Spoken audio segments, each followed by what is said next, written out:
আপনার দুশমনকে দুশমনি করতে দেন, আপনার শত্রুকে শত্রুতামি করতে দেন, যেই হোক XYZ।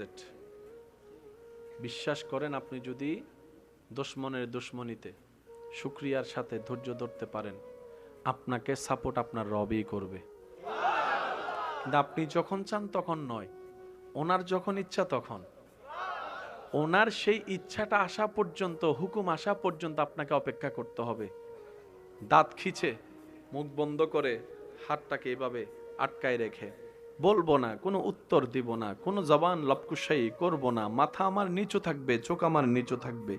জগৎ যদি বলে তুমি কি ভয়ে কাতর, আপনি বলবেন মুস্কি হেসে, ভয় তো সেদিন থেকে চলে গিয়েছে যেই দিন থেকে এই হৃদয়ে রব্বুল আলামিনের ভয়কে জাগা দিয়েছি, আল্লাহর ভয়কে জাগা দিয়েছি, সেই দিন থেকে আমার ভয় নিয়ে কোনো কাজ নাই।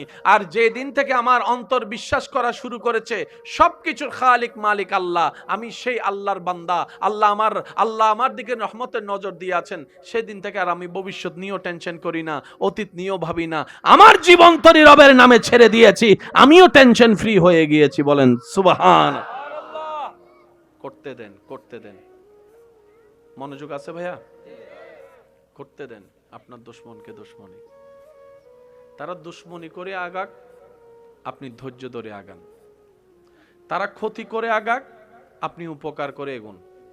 তারা গালি বদনাম করে আগাক, আপনি প্রশংসা করে আগান। আর আপনি তো জানেন আল্লাহ গালিদাতার সাথে থাকে না, সবরকারীর সাথে থাকে। তো এই দুইজনের ভিতর যদি সবরকারী আপনি হতে পারেন, ইন্নাল্লাহা মা'আস সাবিরিনের নিয়ামত আপনিই পাবেন। আর যখন আপনি পাবেন তখন তাদের তাকিয়ে থাকা ছাড়া কোনো উপায় থাকবে না। কারণ মোবাইল কিংবা টাকা কেড়ে নেওয়া যায়, নিয়ামত কখনো কেড়ে নেওয়া যায় না। চিৎকার দিয়ে বলেন সুবহান। জয়ী হতে গেলে একটু তো পরিশ্রম করতে, জয়ী হতে গেলে একটু তো সহ্য করতে, গলার মধ্যে যদি জয়ের মালা নিতে চান একটু তো আপনাকে মানায় নিতে হবে। আর আমাদের জন্য, মুসলমানের জন্য তো দুনিয়া শেষ নয়, আমাদের জীবন তো দুনিয়ায় শেষ নয়, কবর আছে, হাসর আছে, জান্নাত আছে। সেজন্য প্ল্যানিংটা সবসময় আখেরাত নিয়ে করবেন, কারণ একবার আখেরাতে চলে গেলে সেখানে আর মৃত্যু বলতে কোনো শব্দ। আল্লাহ তাআলা আমাদেরকে একটু ধৈর্যশীল করুক, আমিন। কবরস্থানে কত স্বপ্নওয়ালা আশাওয়ালা মানুষ শুয়ে আছে, যাদের প্ল্যানিং ছিল অনেক বড়, কিন্তু প্ল্যানিং পর্যন্ত পৌঁছাতে পারেনি। এর আগেই রবের দরবার থেকে ডাক চলে এসেছে, ইন্না লিল্লাহি ওয়া ইন্না ইলাইহি রাজিউন এর ধ্বনির মাধ্যমে চলে যেতে হয়েছে পৃথিবীর মায়া ছেড়ে। কত মানুষ আছে, উপর থেকে আমরা মাটিটা দেখি, ভিতরের মানুষটাকে তো আমরা দেখিও না। যার যার আত্মীয় হয়তো সে চিনতে পারে, কিন্তু এতটুক তো বলা যেতে পারে কত ডাক্তার শুয়ে আছে,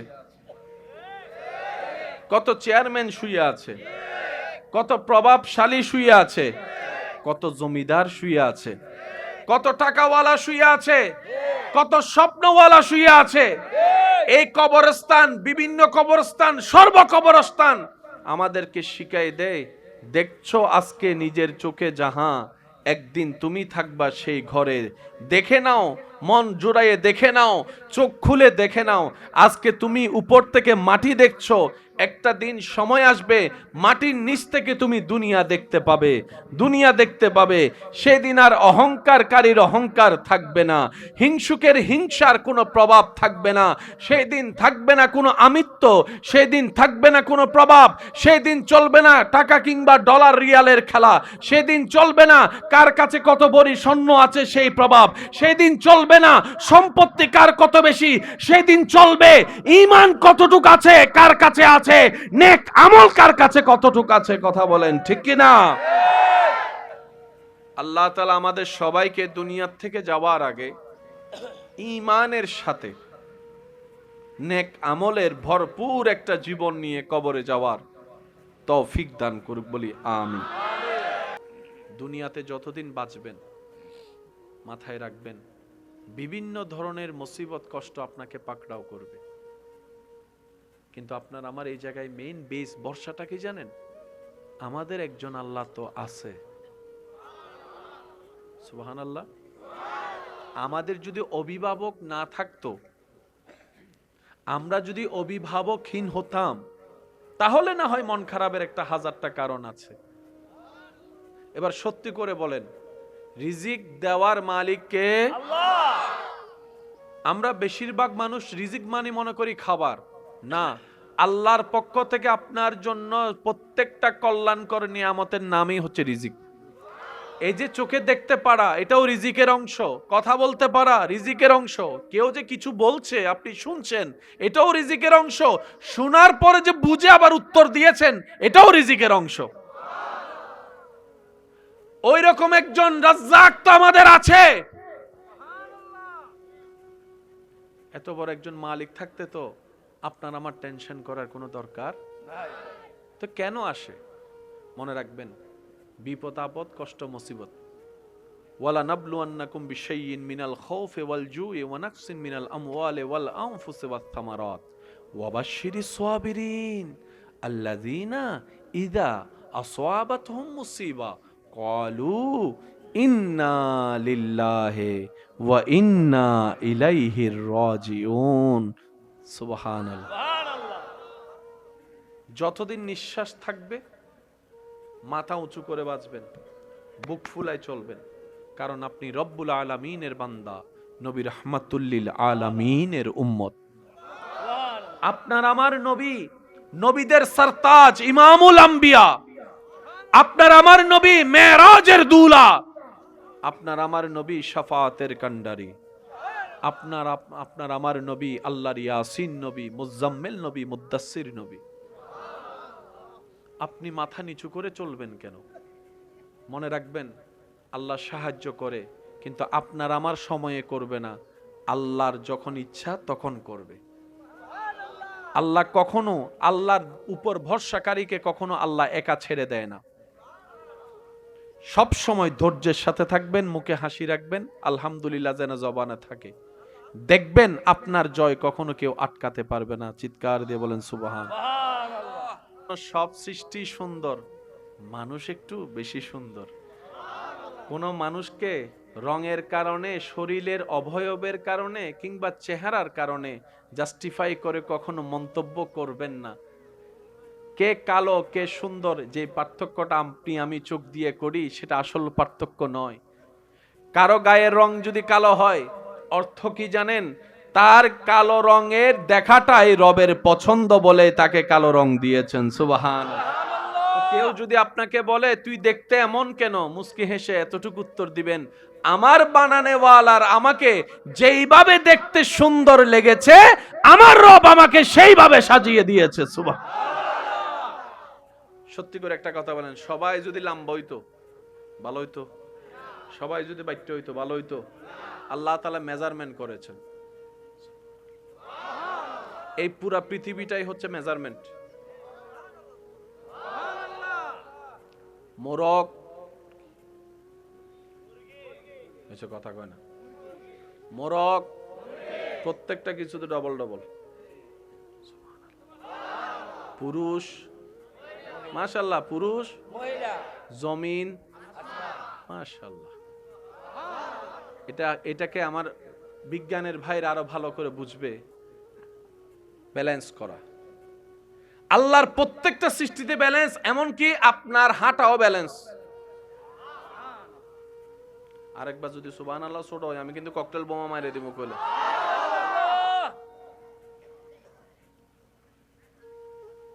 হাঁটার সময় খেয়াল করছেন হাঁটেন কি দিয়ে? হাত লড়েনি। আপনি লড়ান না লড়ে? না লড়লে আপনি শেষ। সুবহানাল্লাহ কয় না? কেমনে বুঝাইতাম একটু দেখেন। ডান পা যখন আপনি আগে দেন, তখন কিন্তু আপনার বাম হাত কোন দিকে থাকে খেয়াল করেন। আপনি যখন বাম পা দেন তখন ডান হাত চলে 50 কেজি 50 কেজি। আর আপনি যদি, আর এখন বুঝবেন, আর্মিদের হাঁটা দেখছেন নি? এটা কি স্বাভাবিক হাঁটা নেই? এরকম আপনি সারা জীবন হাঁটতে পারবেন? এই হাঁটা নিয়ে যুদ্ধ করতে পারবেন? ওইটা প্র্যাকটিসের জন্য ঠিক আছে, এটা স্বাভাবিক জীবনের জন্য ঠিক। আর্মিদের হাঁটা ঠিক যেরকম, একটু খেয়াল করে দেখবেন। আপনার হাঁটাটাকে আল্লাহ ব্যালেন্স করেছেন। এমনকি আপনি যখন দৌড়ান তখনও আল্লাহ তাআলা আপনাকে পড়তে দেয় নাই, ব্যালেন্স করেছেন। ইসলাম লিখতে কয় হরফ? একদম ছোটস্থ মুখস্থ হয়ে যেতে হবে। কয় হরফ? আমার মুখে মুখে একটু বলবেন। আলিফ, সিন, লাম, আলিফ, মিম। 5 হরফের একটা শব্দ, আওয়াজ দিয়ে বলেন সেই শব্দের নাম কি? ইসলাম ধর্মের নাম রেখেছেন কে? ইন্নাদ-দীনা ইনদাল্লাহিল ইসলাম। হয় না? আরো জোরে। এবার সেটিংটা কার? এবার প্রশ্ন করব, আপনারা উত্তর দিবেন। ধর্ম কি গরু ছাগলের জন্য, পশু পাখির জন্য, না মানুষের জন্য? মানুষের হেদায়েতের জন্য আল্লাহ আসমান থেকে কিছু নবী রাসূল পাঠাইছে কি পাঠাই নাই? আপনার জানা মতে পৃথিবীর বুকে সর্বপ্রথম যেই নবীটা এসেছে আপনার আমার জাতির, যেটা বাবা, সে বাবার নাম কি? জোরে বলেন। হযরত ইসলাম প্রচারের দায়িত্ব নবী রাসূলকে আল্লাহ দিছে কি দেয় নাই? এই নবী রাসূলের প্রথম এসেছেন হযরত আদম, শেষে একদম সবার শেষে এসেছেন আমাদের নবী হযরত সাল্লাল্লাহু আলাইহি ওয়াসাল্লাম। আমাদের নবীর পরে কোন নবী? আদম নবীর আগে কোন নবী? দুনিয়াতে আসার সময় আদম নবী প্রথম, আমাদের নবী শেষ। আর ইসলাম প্রচারের দায়িত্ব কাদের? নবী রাসূলের। বলেন না কাদের? ইসলাম প্রচারের দায়িত্ব কাদের? নবী রাসূলের। নবীদের ভিতর প্রথম এসেছেন হযরত আদম আলাইহিস সালাম, শেষে এসেছেন আমাদের নবী। ঠিক আছে? এবার অঙ্কটা মিলান। ধর্মের নাম কি? ইসলাম ধর্ম শুধু আমাদের নবীর না, মনে রাখবেন। প্রত্যেকটা নবী রাসূলের ধর্ম একটাই। সুতরাং এটার চাইতে পুরাতন কোন ধর্ম, যেটা আদম নবীর আগে কেউ নাই, ওনার ধর্মের আগে কোনো ধর্ম নাই, ওনার ধর্মই হচ্ছে ইসলাম। শুরু হয়েছে আদম নবী থেকে, কমপ্লিট হয়েছে আমাদের নবীর বেলায়। আল্লাহ সেই দৃশ্য কোরআনে এইভাবে বলে, আল-ইয়াওমা আকমালতু লাকুম দীনাকুম ওয়া আতমামতু আলাইকুম নি'মাতি। সুবহানাল্লাহ, মাশাআল্লাহ। আচ্ছা, ধর্ম কয়টা? এই ধর্ম প্রচারে কতজন নবী আসছে? লক্ষ লক্ষ। শুরু হচ্ছে আদম নবী থেকে, শেষ হচ্ছে আমাদের নবী। এবার আদম নবীর নামটা দেখেন, আলিফ দাল মিম। আলিফ দাল মিম। আমাদের নবীর নাম দেখেন, মিম হা মিম দাল। এবার ইসলাম নামটা খেয়াল করেন, আলিফ সিন লাম আলিফ মিম। কয় হরফ? প্রথম হরফ বলেন, প্রথম হরফ। শেষ হরফ মিম, শেষ হরফ। বাস্তবতা দেখা যায় আদম নবীর আলিফ দিয়ে শুরু, আমাদের নবীর মিম দিয়ে শেষ। আর একটু জোরে। আদম নবীর আলিফ, আমাদের নবীর মিম। আলিফ দিয়ে শুরু, মিম দিয়ে শেষ, ইসলাম গঠিত হয়েছে। এই ইসলামের মাদ্রাসার ভাইরা থাকলে একটু দোয়া দিয়ে স্মরণ করবেন। ইসলাম 5টি হরফের মাদ্দা হচ্ছে সিন লাম মিম। আচ্ছা, সবাই মিলে আমাকে একটা সালাম দেন। আসসালামু আলাইকুম ওয়া রাহমাতুল্লাহি ওয়া বারাকাতুহু। দিয়েছেন যেহেতু এটা সুন্নত, আমাকে উত্তর দিতে হবে। এটা হচ্ছে ওয়াজিব। ওয়াজিব মানে কি জানেন? এতটুকু বুঝেন। ওয়াজিব মানে হচ্ছে যে ওই যে আপনাদের এলাকায়, আমাদের সিডেঙ্গে বাসায় গাঁর দড়ি হ উত্তর দে, মানে কেউ যদি সালাম দেয় আপনাকে উত্তর দিতে আপনি বাধ্য, এটার নাম ওয়াজিব। আমি কঠিন না, যত সহজ পারে আমি চেষ্টা করছি, বাকিটুকু আল্লাহ পাকের ইচ্ছা। এই যে আপনারা আমাকে সালাম দিলেন, এটা তো মুসলমানদের একটা চরিত্র অভ্যাস, কিন্তু কখনো ভেবে দেখেছেন কেন সালাম দিতে হয়? আপনি বলবেন সওয়াব। আপনারা যে সালাম দিলেন, এই সালাম দেওয়ার প্রচলনটা কেন হয়েছে? আল্লাহু আকবার। সুন্নতটা আকার হলো কেন? ও ভাই ভালো আছেন, এটাও তো বলতে পারতেন। সালাম কেন? ইসলাম যে কত চমৎকার। আমাদের ধর্মের নাম ইসলামের কয় হরফ? মূল হরফ কয়টি? সিন লাম মিম। এই সিন লাম মিমের সাথে আসসালামু আলাইকুমের একটা সম্পর্ক আছে না নাই? আপনারা আমাকে সালাম দেওয়ার অর্থ কি জানেন? আল্লাহু আকবার। সালাম কতটুকু? আসসালামু আলাইকুম বলেন। এটা সালাম।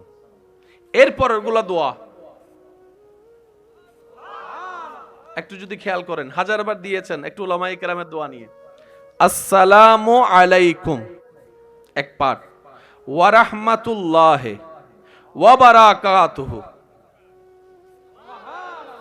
প্রথমটা দিলেন সালাম, পরেরটা করলেন দোয়া। আপনি আমাকে বলছেন না বুঝে বলেন আর বুঝেই বলেন, ভাই ওয়া রাহমাতুল্লাহি, আমার আল্লাহর রহমত তোমার উপর বর্ষিত হোক, ওয়া বারাকাতুহু, আল্লাহর বারাকা তোমার উপর আসুক। তো যে যার জন্য কল্যাণের দোয়া করে তার সাথে কোনো শত্রুতামি করতে পারে? সালাম মানে কি জানেন? আমি যখন বলবো আসসালামু আলাইকুম, আপনি যখন বলবেন আসসালামু আলাইকুম, এর একটা জাহেরান অর্থ আছে, আপনার উপর শান্তি বর্ষিত হোক। শান্তি বর্ষিত কখন হয়? যখন নিরাপদ হয়। শান্তি বর্ষিত কখন হয়? শান্তি কখন হয়? যখন টেনশন থাকে না।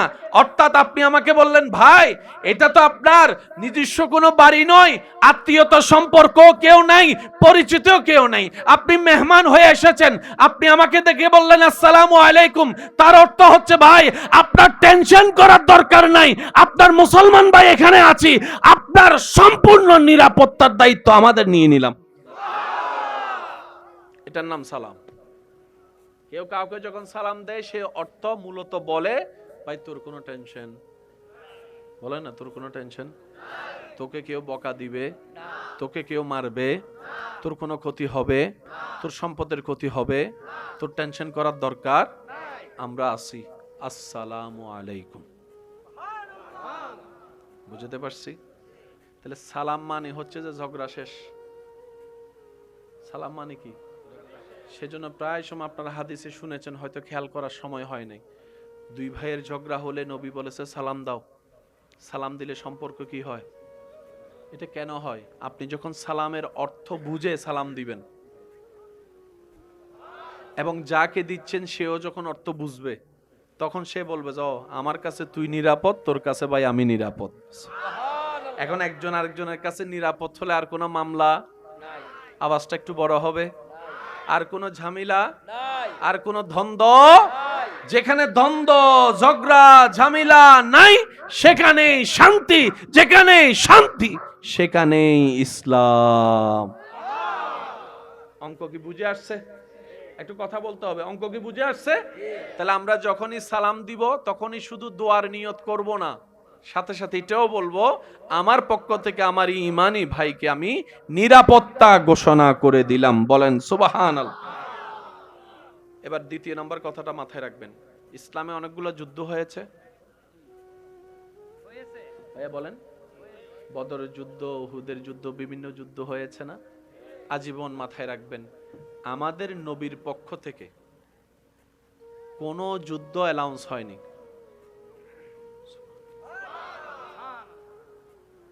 আমাদের নবী যুদ্ধের পক্ষে নয়, কারণ যুদ্ধে ক্ষতি হয়, জিতা পড়া পরের হিসাব। একটা যুদ্ধে যে পরিমাণ ক্ষতি হয় সেটা রিকভার করতে 50 বছর 100 বছরও লাগে। যে যে দেশে যুদ্ধ হয়েছে আমার যুবক ভাইয়ের একটু রিচার্জ করে দেখবেন, একটা বিল্ডিং ভাঙতে 2 মিনিট লাগে, কিন্তু সেই বিল্ডিংটা আপনার 10 কোটি টাকা থাকলো বানাতে কমপক্ষে 1 বছর 2 বছর সময় লাগবে, কারণ একটা ছাদ ডালাই দিয়ে কমপক্ষে আপনাকে 18-20 দিন অপেক্ষা করতে হবে। আপনি যদি বলেন আমার বাপের টাকার কোনো অভাব নাই, ছাদ একটা আজকে দিছো কালকে আরেকটা দাও, মিস্ত্রি বলবে তুই বানাগা। কথা বলেন না রে ভাই? কারণ আমার ছাদটা তো জমতে হবে, জমার জন্য নিম্নে 18 থেকে 20 দিন পানি খাওয়াইতে হবে। যতগুলো যুদ্ধ সংগঠিত হয়েছে সবগুলো হচ্ছে বেশিরভাগ সেলফ ডিফেন্স। এবার অঙ্কটা আপনারা মিলাবেন।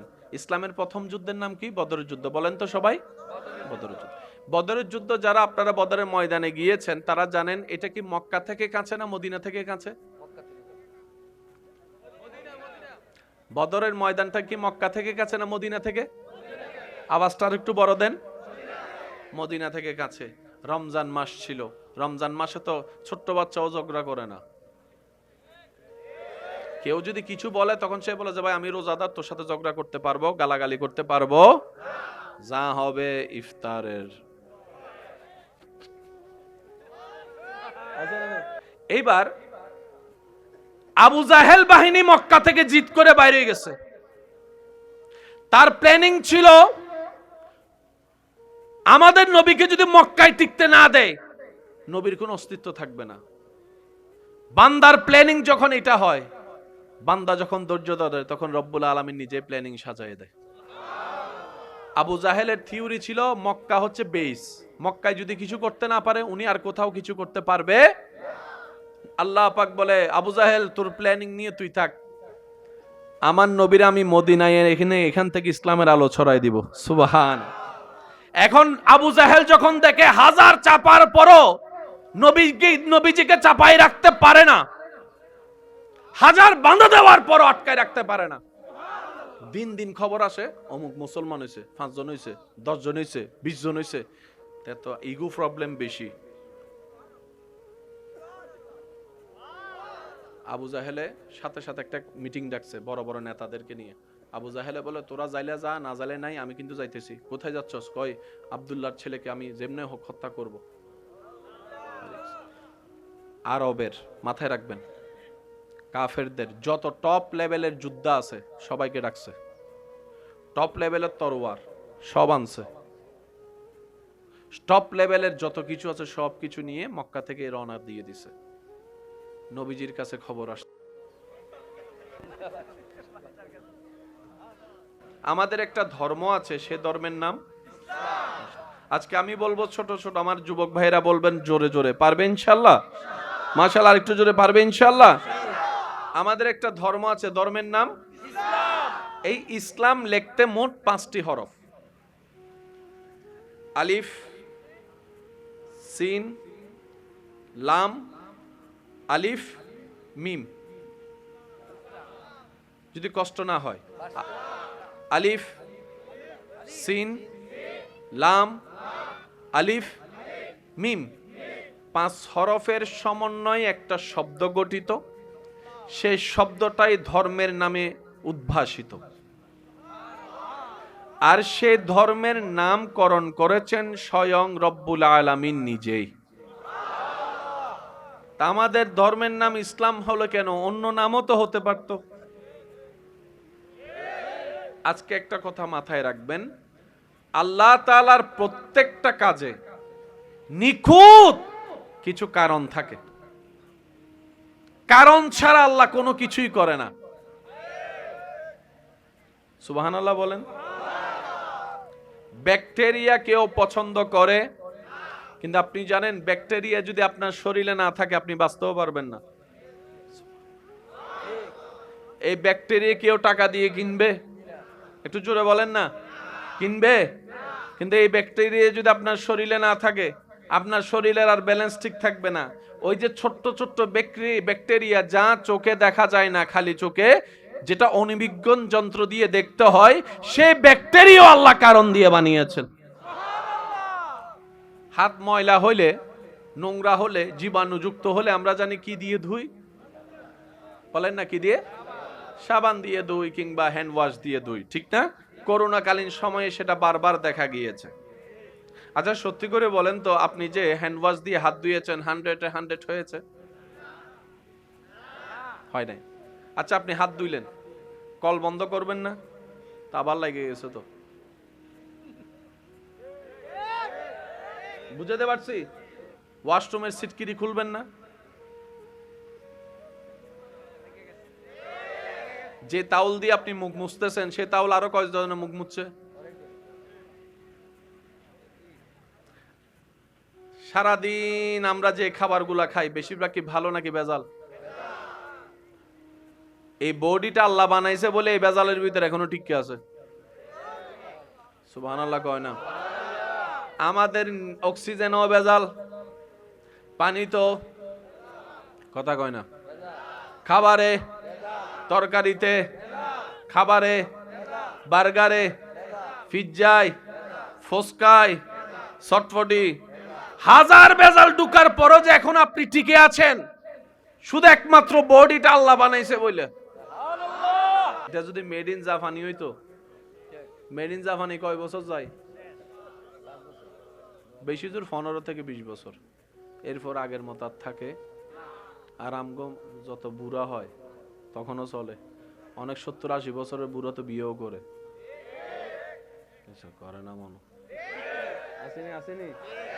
কারণ এটার ম্যানুফ্যাকচার করেছেন, আওয়াজ দিয়ে বলুন তিনি কে? হয় না হয় না, আরো গর্জন দিয়ে বলেন কে? সব কিছুর বানানেওয়ালা, এই বডির বানানেওয়ালা। কিন্তু একটু পার্থক্য আছে, তিনি সব বানিয়েছেন আদেশ দিয়ে, আপনাকে বানিয়েছেন নিজের কুদরতি হাত দিয়ে। আপনার দুশমনকে দুশমনি করতে দেন, আপনার শত্রুকে শত্রুতামি করতে দেন, যেই হোক XYZ। বিশ্বাস করেন, আপনি যদি দুশমনের দুশমনিতে শুকরিয়ার সাথে ধৈর্য ধরতে পারেন, আপনাকে সাপোর্ট আপনার রবই করবে। কিন্তু আপনি যখন চান তখন নয়, ওনার যখন ইচ্ছা তখন। ওনার সেই ইচ্ছাটা আসা পর্যন্ত, হুকুম আসা পর্যন্ত আপনাকে অপেক্ষা করতে হবে। দাঁত খিচে, মুখ বন্ধ করে, হাতটাকে এভাবে আটকায় রেখে বলবো না, কোনো উত্তর দিব না, কোনো জবান লপকুশাই করব না, মাথা আমার নিচু থাকবে, চোখ আমার নিচু থাকবে। জগৎ যদি বলে তুমি কি ভয়ে কাতর, আপনি বলবেন মুস্কি হেসে, ভয় তো সেদিন থেকে চলে গিয়েছে যেই দিন থেকে এই হৃদয়ে রব্বুল আলামিনের ভয়কে জাগা দিয়েছি, আল্লাহর ভয়কে জাগা দিয়েছি, সেই দিন থেকে আমার ভয় নিয়ে কোনো কাজ নাই। আর যে দিন থেকে আমার অন্তর বিশ্বাস করা শুরু করেছে সবকিছুর খালিক মালিক আল্লাহ, আমি সেই আল্লাহর বান্দা, আল্লাহ আমার দিকে রহমতের নজর দিয়ে আছেন, সেদিন থেকে আর আমি ভবিষ্যৎ নিয়েও টেনশন করি না, অতীত নিয়েও ভাবি না। আমার জীবন তরি রবের নামে ছেড়ে দিয়েছি, আমিও টেনশন ফ্রি হয়ে গিয়েছি। বলেন সুবহান। করতে দেন, করতে দেন। মনোযোগ আছে ভাইয়া? করতে দেন আপনার দুশমনকে দুশমনি। তারা দুশমনি করে আগাক, আপনি ধৈর্য ধরে আগান। তারা ক্ষতি করে আগাক, আপনি উপকার করে এগুন। তারা গালি বদনাম করে আগাক, আপনি প্রশংসা করে আগান। আর আপনি তো জানেন আল্লাহ গালিদাতার সাথে থাকে না, সবরকারীর সাথে থাকে। তো এই দুইজনের ভিতর যদি সবরকারী আপনি হতে পারেন, ইন্নাল্লাহা মা'আস সাবিরিনের নিয়ামত আপনিই পাবেন। আর যখন আপনি পাবেন তখন তাদের তাকিয়ে থাকা ছাড়া কোনো উপায় থাকবে না। কারণ মোবাইল কিংবা টাকা কেড়ে নেওয়া যায়, নিয়ামত কখনো কেড়ে নেওয়া যায় না। চিৎকার দিয়ে বলেন সুবহান। জয়ী হতে গেলে একটু তো পরিশ্রম করতে, জয়ী হতে গেলে একটু তো সহ্য করতে। গলার মধ্যে যদি জয়ের মালা নিতে চান, একটু তো আপনাকে মানায় নিতে হবে। আর আমাদের জন্য, মুসলমানের জন্য তো দুনিয়া শেষ নয়, আমাদের জীবন তো দুনিয়ায় শেষ নয়। কবর আছে, হাসর আছে, জান্নাত আছে। সেজন্য প্ল্যানিংটা সবসময় আখেরাত নিয়ে করবেন। কারণ একবার আখেরাতে চলে গেলে সেখানে আর মৃত্যু বলতে কোনো শব্দ। আল্লাহ তাআলা আমাদেরকে একটু ধৈর্যশীল করুক। আমিন। কবরস্থানে কত স্বপ্নওয়ালা, আশাওয়ালা মানুষ শুয়ে আছে, যাদের প্ল্যানিং ছিল অনেক বড়, কিন্তু প্ল্যানিং পর্যন্ত পৌঁছাতে পারেনি। এর আগেই রবের দরবার থেকে ডাক চলে এসেছে, ইন্না লিল্লাহি ওয়া ইন্না ইলাইহি রাজিউন এর ধ্বনির মাধ্যমে চলে যেতে হয়েছে পৃথিবীর মায়া ছেড়ে। কত মানুষ আছে, উপর থেকে আমরা মাটিটা দেখি, ভিতরের মানুষটাকে তো আমরা দেখিও না। যার যার আত্মীয় হয়তো সে চিনতে পারে, কিন্তু এতটুক তো বলা যেতে পারে কত ডাক্তার শুয়ে আছে, কত চেয়ারম্যান শুয়ে আছে, কত প্রভাবশালী শুয়ে আছে, কত জমিদার শুয়ে আছে, কত টাকাওয়ালা শুয়ে আছে, কত স্বপ্নওয়ালা শুয়ে আছে।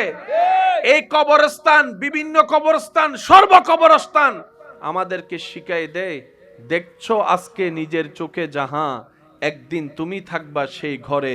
দেখে নাও, মন জোড়াইয়ে দেখে নাও, চোখ খুলে দেখে নাও। আজকে তুমি উপর থেকে মাটি দেখছো, একটা দিন সময় আসবে মাটির নিচ থেকে তুমি দুনিয়া দেখতে পাবে, দুনিয়া দেখতে পাবে। সেদিন আর অহংকারকারীর অহংকার থাকবে না, হিংসুকের হিংসার কোনো প্রভাব থাকবে না, সেদিন থাকবে না কোনো আমিত্ব, সেদিন থাকবে না কোনো প্রভাব, সেদিন চলবে না টাকা কিংবা ডলার রিয়ালের খেলা, সেদিন চলবে না কার কাছে কত বড়ি স্বর্ণ আছে সেই প্রভাব, সেদিন চলবে না সম্পত্তি কার কত বেশি, সেদিন চলবে ঈমান কতটুক আছে কার কাছে আছে, নেক আমল কার কাছে কতটুক আছে। কথা বলেন ঠিক কি না? আল্লাহ তাআলা আমাদের সবাইকে দুনিয়ার থেকে যাওয়ার আগে ঈমানের সাথে নেক আমলের ভরপুর একটা জীবন নিয়ে কবরে যাওয়ার তৌফিক দান করুক, বলি আমিন। দুনিয়াতে যতদিন বাঁচবেন মাথায় রাখবেন, বিভিন্ন ধরনের মুসিবত কষ্ট আপনাকে পাকড়াও করবে, কিন্তু আপনার আমার এই জায়গায় মেইন বেস ভরসাটা কি জানেন? আমাদের একজন আল্লাহ তো আছে, সুবহানাল্লাহ। আমাদের যদি অভিভাবক না থাকতো, আমরা যদি অভিভাবকহীন হতাম, তাহলে না হয় মন খারাপের একটা হাজারটা কারণ আছে। এবার সত্যি করে বলেন, রিজিক দেওয়ার মালিক কে? আল্লাহ। আমরা বেশিরভাগ মানুষ রিজিক মানে মনে করি খাবার, না। আল্লাহর পক্ষ থেকে আপনার জন্য প্রত্যেকটা কল্যাণকর নিয়ামতের নামই হচ্ছে রিজিক। এই যে চোখে দেখতে পারা, এটাও রিজিকের অংশ। কথা বলতে পারা রিজিকের অংশ। কেউ যে কিছু বলছে আপনি শুনছেন, এটাও রিজিকের অংশ। শোনার পরে যে বুঝে আবার উত্তর দিয়েছেন, এটাও রিজিকের অংশ। ওই রকম একজন রাজ্জাক তো আমাদের আছে। এত বড় একজন মালিক থাকতে তো আপনার আমার টেনশন করার কোনো দরকার নাই। তো কেন আসে? মনে রাখবেন, বিপদ আপদ কষ্ট মুসিবত, ওয়ালা নাবলুয়ান্নাকুম বিশাইইন মিনাল খাউফি ওয়াল জুই ওয়া নাকসিন মিনাল আমওয়ালি ওয়াল আনফুসি ওয়াত থামারাত ওয়া বাশশিরিস সাবিরিন আল্লাযীনা ইযা আসাবাতহুম মুসিবা ক্বালু ইন্না লিল্লাহি ওয়া ইন্না ইলাইহি রাজিউন। সুবহানাল্লাহ। যতদিন নিঃশ্বাস থাকবে মাথা উঁচু করে বাঁচবেন, বুক ফুলায় চলবেন, কারণ আপনি রব্বুল আলামিনের বান্দা, নবী রাহমাতুল লিল আলামিনের উম্মত। আপনার আমার নবী নবীদের সরতাজ, ইমামুল আম্বিয়া। আপনার আমার নবী মেরাজের দুলা। আপনার আমার নবী শাফাতের কান্ডারি। আপনার আমার নবী আল্লাহর ইয়াসিন নবী, মুজাম্মিল নবী, মুদ্দাসসির নবী। আপনি মাথা নিচু করে চলবেন কেন? মনে রাখবেন, আল্লাহ সাহায্য করে, কিন্তু আপনার আমার সময়ে করবে না। আল্লাহর যখন ইচ্ছা তখন করবে। আল্লাহ কখনো, আল্লাহর উপর ভরসাকারীকে কখনো আল্লাহ একা ছেড়ে দেয় না। সব সময় ধৈর্যের সাথে থাকবেন, মুখে হাসি রাখবেন, আলহামদুলিল্লাহ যেন জবানে থাকে। দেখবেন আপনার জয় কখনো কেউ আটকাতে পারবে না। চিৎকার দিয়ে বলেন সুবহানাল্লাহ। সব সৃষ্টি সুন্দর, মানুষ একটু বেশি সুন্দর। কোন মানুষকে রঙের কারণে, শরীরের অবয়বের কারণে কিংবা চেহারার কারণে জাস্টিফাই করে কখনো মন্তব্য করবেন না। কে কালো কে সুন্দর, যে পার্থক্যটা আপনি আমি চোখ দিয়ে করি, সেটা আসল পার্থক্য নয়। কারো গায়ের রং যদি কালো হয়, অর্থ কি জানেন? তার কালো রঙের দেখাটাই রবের পছন্দ বলে তাকে কালো রং দিয়েছেন। সুবহানাল্লাহ। কেউ যদি আপনাকে বলে তুই দেখতে এমন কেন, মুস্কি হেসে এতটুকু উত্তর দিবেন, আমার বানানেওয়ালার আমাকে যেইভাবে দেখতে সুন্দর লেগেছে, আমার রব আমাকে সেইভাবে সাজিয়ে দিয়েছে। সুবহানাল্লাহ। সত্যি করে একটা কথা বলেন, সবাই যদি লম্বা হইতো ভালো হইতো? সবাই যদি বাইট্য হইতো ভালো হইতো? আল্লাহ তাআলা মেজারমেন্ট করেছেন। এই পুরা পৃথিবীটাই হচ্ছে মেজারমেন্ট। মোরগ, কিছু কথা কয় না, মোরগ প্রত্যেকটা কিছুতে ডবল ডবল। পুরুষ মাশাআল্লাহ, পুরুষ জমিন মাশাআল্লাহ। এটাকে আমার বিজ্ঞানের ভাইরা আরো ভালো করে বুঝবে, ব্যালেন্স করা। আল্লাহর প্রত্যেকটা সৃষ্টিতে ব্যালেন্স, এমনকি আপনার হাঁটাও ব্যালেন্স। আরেকবার যদি সুবহানাল্লাহ ছোট হয়, আমি কিন্তু ককটেল বোমা মাইরে দিব কইলে।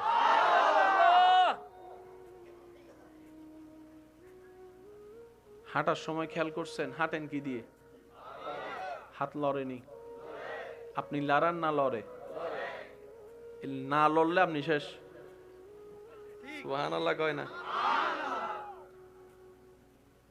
কেমনে বুঝাইতাম একটু দেখেন। ডান পা যখন আপনি আগে দেন,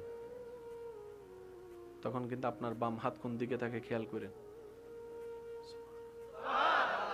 আপনি যখন বাম পা দেন তখন ডান হাত চলে 50 কেজি 50 কেজি। আর আপনি যদি, আর এখন বুঝবেন, আর্মিদের হাঁটা দেখছেন নি? এটা কি স্বাভাবিক হাঁটা নেই? এরকম আপনি সারা জীবন হাঁটতে পারবেন? এই হাঁটা নিয়ে যুদ্ধ করতে পারবেন? ওইটা প্র্যাকটিসের জন্য ঠিক আছে, এটা স্বাভাবিক জীবনের জন্য ঠিক। আর্মিদের হাঁটা ঠিক যেরকম, একটু খেয়াল করে দেখবেন আপনার হাঁটাটাকে আল্লাহ ব্যালেন্স করেছেন। এমনকি আপনি যখন দৌড়ান তখনও আল্লাহ তাআলা আপনাকে পড়তে দেয় নাই, ব্যালেন্স করেছেন। ইসলাম লিখতে কয় হরফ? একদম ছোটস্থ মুখস্থ হয়ে যেতে হবে। কয় হরফ? আমার মুখে মুখে একটু বলবেন। আলিফ, সিন, লাম, আলিফ, মিম। 5 হরফের একটা শব্দ, আওয়াজ দিয়ে বলেন সেই শব্দের নাম কি? ইসলাম ধর্মের নাম রেখেছেন কে? ইন্নাদ-দীনা ইনদাল্লাহিল ইসলাম। হয় না? আরো জোরে। এবার সেটিংটা কার? এবার প্রশ্ন করব, আপনারা উত্তর দিবেন। ধর্ম কি গরু ছাগলের জন্য, পশু পাখির জন্য, না মানুষের জন্য? মানুষের হেদায়েতের জন্য আল্লাহ আসমান থেকে কিছু নবী রাসূল পাঠাইছে কি পাঠাই নাই? আপনার জানা মতে পৃথিবীর বুকে সর্বপ্রথম যেই নবীটা এসেছে আপনার আমার জাতির, যেটা বাবা, সে বাবার নাম কি? জোরে বলেন। হযরত ইসলাম প্রচারের দায়িত্ব নবী রাসূলকে আল্লাহ দিছে কি দেয় নাই? এই নবী রাসূলের প্রথম এসেছেন হযরত আদম, শেষে একদম সবার শেষে এসেছেন আমাদের নবী হযরত সাল্লাল্লাহু আলাইহি ওয়াসাল্লাম। আমাদের নবীর পরে কোন নবী? আদম নবীর আগে কোন নবী? দুনিয়াতে আসার সময় আদম নবী প্রথম, আমাদের নবী শেষ। আর ইসলাম প্রচারের দায়িত্ব কাদের? নবী রাসূলের। বলেন না কাদের? ইসলাম প্রচারের দায়িত্ব কাদের? নবী রাসূলের। নবীদের ভিতর প্রথম এসেছেন হযরত আদম আলাইহিস সালাম, শেষে এসেছেন আমাদের নবী। ঠিক আছে? এবার অঙ্কটা মিলান। ধর্মের নাম কি? ইসলাম ধর্ম শুধু আমাদের নবীর না, মনে রাখবেন প্রত্যেকটা নবী রাসূলের ধর্ম একটাই। সুতরাং এটার চাইতে পুরাতন কোন ধর্ম, যেটা আদম নবীর আগে কেউ নাই, ওনার ধর্মের আগে কোনো ধর্ম নাই, ওনার ধর্মই হচ্ছে ইসলাম। শুরু হয়েছে আদম নবী থেকে, কমপ্লিট হয়েছে আমাদের নবীর বেলায়। আল্লাহ সেই দৃশ্য কোরআনে এইভাবে বলে, আল-ইয়াওমা আকমালতু লাকুম দীনাকুম ওয়া আতমামতু আলাইকুম নি'মাতি। সুবহানাল্লাহ, মাশাআল্লাহ। আচ্ছা, ধর্ম কয়টা? এই ধর্ম প্রচারে কতজন নবী আসছে? লক্ষ লক্ষ। শুরু হচ্ছে আদম নবী থেকে, শেষ হচ্ছে আমাদের নবী। এবার আদম নবীর নামটা দেখেন, আলিফ দাল মিম। আলিফ দাল মিম। আমাদের নবীর নাম দেখেন, মিম হা মিম দাল। এবার ইসলাম নামটা খেয়াল করেন, আলিফ সিন লাম আলিফ মিম। কয় হরফ? প্রথম হরফ বলেন, প্রথম হরফ। শেষ হরফ মিম। শেষ হরফ। বাস্তবতা দেখা যায় আদম নবীর আলিফ দিয়ে শুরু, আমাদের নবীর মিম দিয়ে শেষ। আর একটু জোরে। আদম নবীর আলিফ, আমাদের নবীর মিম। আলিফ দিয়ে শুরু, মিম দিয়ে শেষ, ইসলাম গঠিত হয়েছে। এই ইসলামের মাদ্রাসার ভাইরা থাকলে একটু দোয়া দিয়ে স্মরণ করবেন। ইসলাম 5টি হরফের মাদ্দা হচ্ছে সিন লাম মিম। আচ্ছা, সবাই মিলে আমাকে একটা সালাম দেন। আসসালামু আলাইকুম ওয়া রাহমাতুল্লাহি ওয়া বারাকাতুহু। দিয়েছেন যেহেতু এটা সুন্নত, আমাকে উত্তর দিতে হবে। এটা হচ্ছে ওয়াজিব। ওয়াজিব মানে কি জানেন? এতটুকু বুঝেন। ওয়াজিব মানে হচ্ছে যে ওই যে আপনাদের এলাকায় আমাদের সিডেঙ্গে বাসায় গাঁর দড়ি হ উত্তর দে, মানে কেউ যদি সালাম দেয় আপনাকে উত্তর দিতে আপনি বাধ্য, এটার নাম ওয়াজিব। আমি কঠিন না, যত সহজ পারে আমি চেষ্টা করছি, বাকিটুকু আল্লাহ পাকের ইচ্ছা। এই যে আপনারা আমাকে সালাম দিলেন, এটা তো মুসলমানদের একটা চরিত্র অভ্যাস, কিন্তু কখনো ভেবে দেখেছেন কেন সালাম দিতে হয়? আপনি বলবেন সওয়াব। আপনারা যে সালাম দিলেন, এই সালাম দেওয়ার প্রচলনটা কেন হয়েছে? আল্লাহু আকবার। সুন্নতটা আকার হলো কেন? ও ভাই ভালো আছেন এটাও তো বলতে পারতেন। সালাম কেন? ইসলাম যে কত চমৎকার। আমাদের ধর্মের নাম ইসলামের কয় হরফ? মূল হরফ কয়টি? সিন লাম মিম। এই সিন লাম মিমের সাথে আসসালামু আলাইকুমের একটা সম্পর্ক আছে না নাই? আপনারা আমাকে সালাম দেওয়ার অর্থ কি জানেন? আল্লাহু আকবার। সালাম কতটুকু? আসসালামু আলাইকুম বলেন। এটা সালাম। এরপর ওগুলা দোয়া। একটু যদি খেয়াল করেন, হাজারবার দিয়েছেন, একটু উলামায়ে কেরামের দোয়া নিয়ে। আসসালামু আলাইকুম এক পাঠ, ওয়া রাহমাতুল্লাহি ওয়া বারাকাতুহু। প্রথমটা দিলেন সালাম, পরেরটা করলেন দোয়া। আপনি আমাকে বলছেন না বুঝে বলেন আর বুঝেই বলেন, ভাই ওয়া রাহমাতুল্লাহি, আমার আল্লাহর রহমত তোমার উপর বর্ষিত হোক, ওয়া বারাকাতুহু, আল্লাহর বারাকা তোমার উপর আসুক। তো যে যার জন্য কল্যাণের দোয়া করে তার সাথে কোনো শত্রুতামি করতে পারে?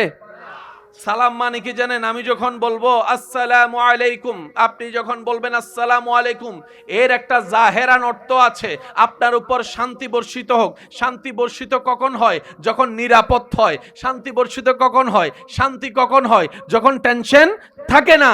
অর্থাৎ আপনি আমাকে বললেন, ভাই এটা তো আপনার নিজস্ব কোনো বাড়ি নয়, আত্মীয়তা সম্পর্ক কেউ নাই, পরিচিত কেউ নাই, আপনি মেহমান হয়ে এসেছেন, আপনি আমাকে দেখে বললেন আসসালামু আলাইকুম, তার অর্থ হচ্ছে ভাই আপনার টেনশন করার দরকার নাই, আপনার মুসলমান ভাই এখানে আছি, আপনার সম্পূর্ণ নিরাপত্তার দায়িত্ব আমাদের নিয়ে নিলাম। এটার নাম সালাম। কেউ কাউকে যখন সালাম দেয় সে অর্থ মূলত বলে, ভাই তোর কোনো টেনশন, বলে না তোর কোনো টেনশন, তোকে কেউ বকা দিবে, তোকে কেউ মারবে, তোর কোনো ক্ষতি হবে, তোর সম্পদের ক্ষতি হবে, তোর টেনশন করার দরকার, আমরা আছি, আসসালামু আলাইকুম। বুঝতে পারছি? তাহলে সালাম মানে হচ্ছে যে ঝগড়া শেষ। সালাম মানে কি? সেজন্য প্রায় সময় আপনারা হাদিসে শুনেছেন, হয়তো খেয়াল করার সময় হয় নাই, দুই ভাইয়ের ঝগড়া হলে নবী বলেছে সালাম দাও। সালাম দিলে সম্পর্ক কি হয়? এটা কেন হয়? আপনি যখন সালামের অর্থ বুঝে সালাম দিবেন এবং যাকে দিচ্ছেন সেও যখন অর্থ বুঝবে, তখন সে বলবে যে আমার কাছে তুই নিরাপদ, তোর কাছে ভাই আমি নিরাপদ। এখন একজন আরেকজনের কাছে নিরাপদ হলে আর কোনো মামলা, আওয়াজটা একটু বড় হবে, আর কোনো ঝামেলা, আর কোনো দ্বন্দ্ব, যেখানে দ্বন্দ্ব ঝগড়া ঝামেলা নাই সেখানেই শান্তি, যেখানে শান্তি সেখানেই ইসলাম। অঙ্ক কি বুঝে আসছে? একটু কথা বলতে হবে, অঙ্ক কি বুঝে আসছে? তাহলে আমরা যখনই সালাম দিব তখনই শুধু দোয়ার নিয়ত করব না, সাথে সাথে এটাও বলবো আমার পক্ষ থেকে আমার ঈমানি ভাইকে আমি নিরাপত্তা ঘোষণা করে দিলাম। বলেন সুবহানাল্লাহ। এবার দ্বিতীয় নম্বর কথাটা মাথায় রাখবেন, ইসলামে অনেকগুলো যুদ্ধ হয়েছে। ভাইয়া বলেন, বদরের যুদ্ধ, উহুদের যুদ্ধ, বিভিন্ন যুদ্ধ হয়েছে না? আজীবন মাথায় রাখবেন, আমাদের নবীর পক্ষ থেকে কোনো যুদ্ধ অ্যালাউন্স হয়নি।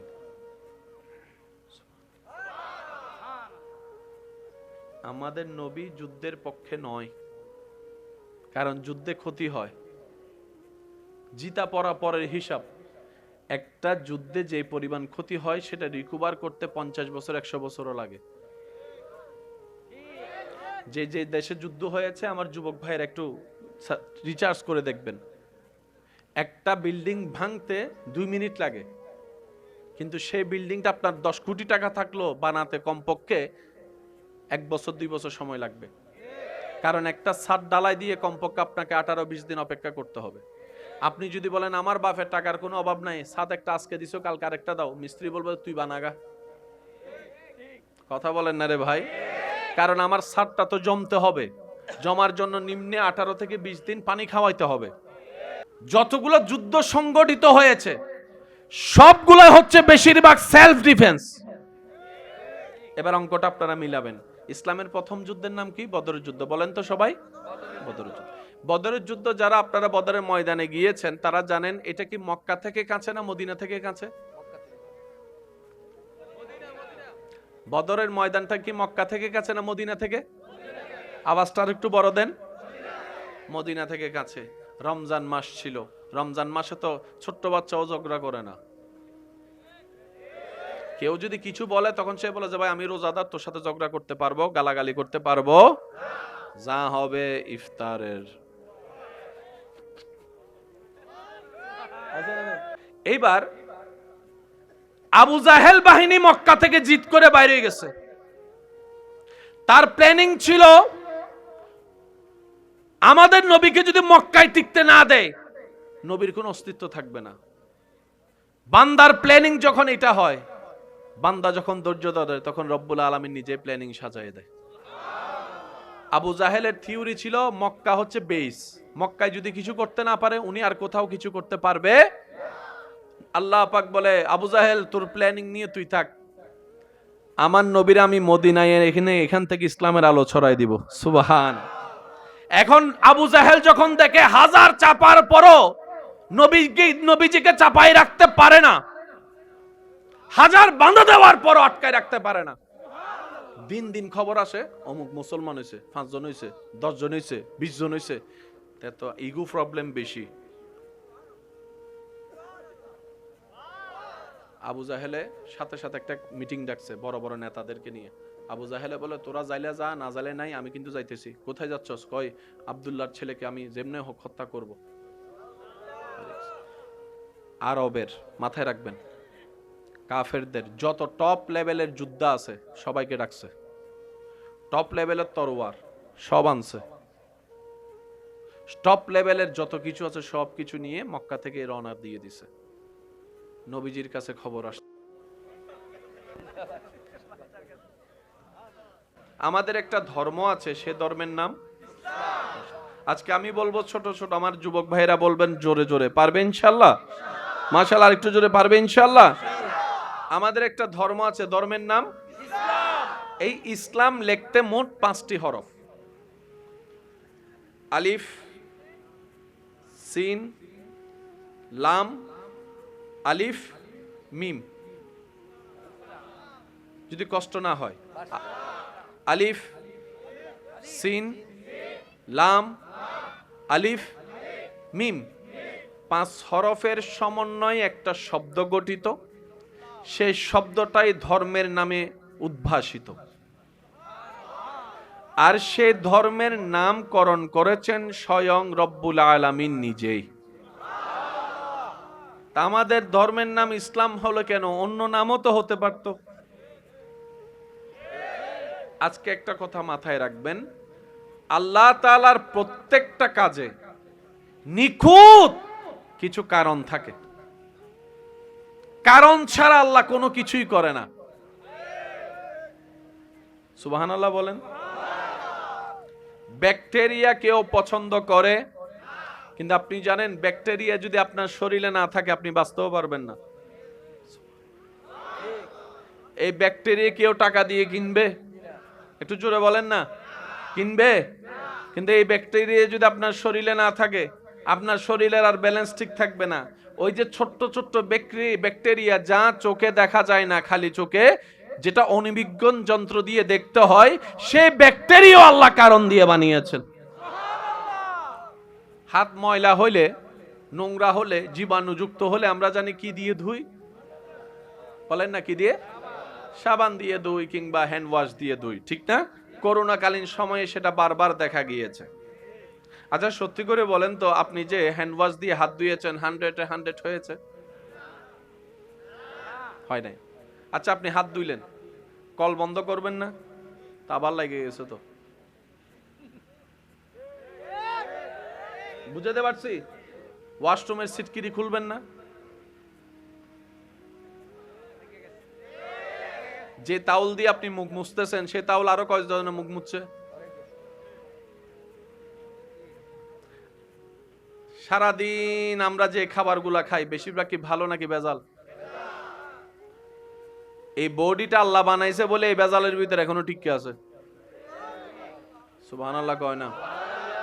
আমাদের অক্সিজেনও ভেজাল, পানি তো কথা কয় না, খাবারে, তরকারিতে, খাবারে, বার্গারে, পিজ্জায়, ফুচকায়, চটপটি, হাজার ভেজাল ঢুকার পরও যে এখন আপনি টিকে আছেন, শুধু একমাত্র বডিটা আল্লাহ বানাইছে বলে। এটা যদি মেড ইন জাপানি হইতো, মেড ইন জাপানি কয় বছর যায়? বেশি দূর 15 থেকে 20 বছর, এরপর আগের মতো আর থাকে। আর আমগো যত বুড়া হয় তখনও চলে, অনেক 70-80 বছরের বুড়া তো বিয়েও করে, কিছু করে না মনে আসেনি আসেনি, কারণ এটার ম্যানুফ্যাকচার করেছেন। আওয়াজ দিয়ে বলুন তিনি কে? হয় না, হয় না, আরো গর্জন দিয়ে বলেন কে? সব কিছুর বানানেওয়ালা, এই বডির বানানেওয়ালা, কিন্তু একটু পার্থক্য আছে। তিনি সব বানিয়েছেন আদেশ দিয়ে, আপনাকে বানিয়েছেন নিজের কুদরতি হাত দিয়ে।